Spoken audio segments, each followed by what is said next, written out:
What a wild start to February, kicking off the brand new month with an ice storm. First thing this morning, and this is what an ice storm looks like from our skyline cam.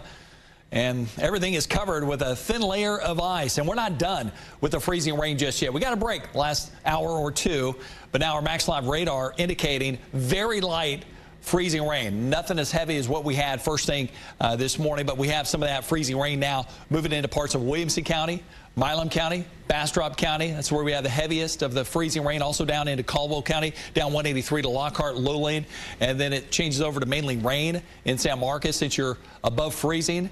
But the freezing rain reports continue to increase, over 120 of them. Still under a winter storm warning for all cities, all counties here in central Texas. Ice storm warning just to our north and west from Dallas down the Concho Valley, Permian Basin. By the way, this warning for us goes until 6 tomorrow morning, and it's not going to be extended because the precipitation is going to rapidly move on out first thing tomorrow morning. And we're still thinking that it's going to be all freezing rain. The temperature profile hasn't changed at all. We still have that thin layer of freezing air near the ground, so this rain's going to freeze on contact. And we're not the only ones dealing with the ice. So check out the sky cam up in Dallas. Yeah, it's a ghost town, barely any cars on the road. And you can see that from another vantage point. They're still in the upper 20s. They had thunder sleet earlier in the day. Some significant icing still ongoing along the I-20 corridor. Travel not advised up that way. Around here, if you have to get out and travel, stay on the main highways. Stay away from the elevated roadways. That's where we have most of the slush still showing up. And the freezing rain will be on and off today, and then the rain chances really ramp up late tonight, first thing tomorrow morning. Let's say between midnight and sunrise tomorrow. The chances of another 1/10 of an inch of ice accumulating, around 60 to 70% here in Austin, much higher in the hill country. We're staying on the cold side with 20s. We'll take it hour by hour.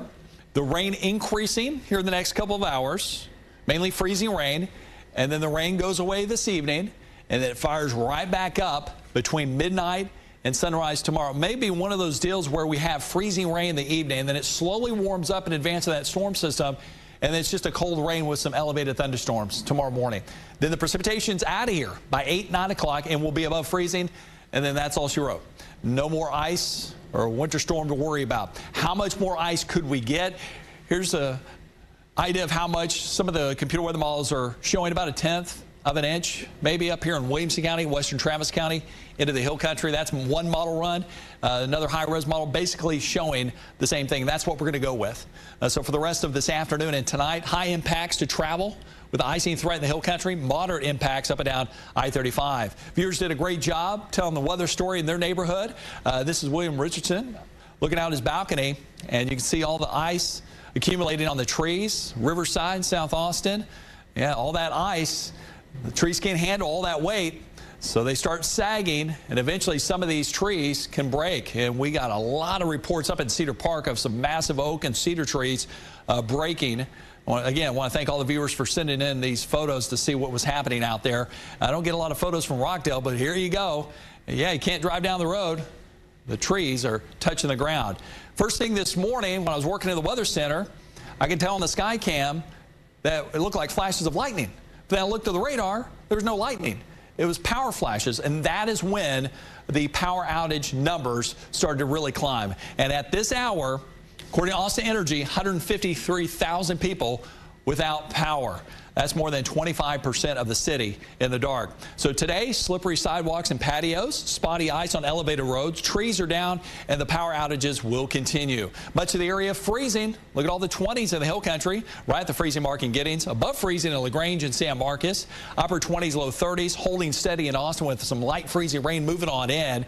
Thank goodness the winds aren't too strong today to cause even more power outages. And we're going to stay freezing through early afternoon, and then we should get above freezing late in the day into the evening as this next storm system catches a ride on the subtropical jet stream and will enhance the overall weather pattern, bringing in more moisture and energy up and over that dome of cold air. And watch how the rain and thunderstorms really increase. Again, may start out as freezing rain this evening. There's plain old rain first thing tomorrow morning. So how in the world can we get thunderstorms when it's so cold near the ground? Well, about 1,000 feet up, it's pretty mild with all that tropical moisture moving on in. And then above that, we have the cold air again.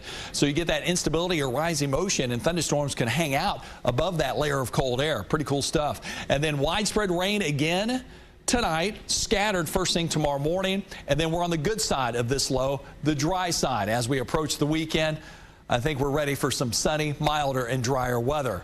But things to know, significant ice storm we had this morning. Treacherous travel impacts continue, more power outages, and we could see another 1/10 to 1/4 of an inch of ice accumulation, mainly north and west of Austin. We do see some sunny, drier weather as we approach the weekend. Perfect timing. So again, most of the rain, the ice, and the freezing weather will be out of here by mid-morning tomorrow, and then back to normal. Beautiful weather, chilly mornings, warmer days. And before you know it, we're back to 72 on Monday. Next chance of rain, no ice, will come with the next storm system next Tuesday. So more light freezing rain moving in from the south. Be extra careful out there.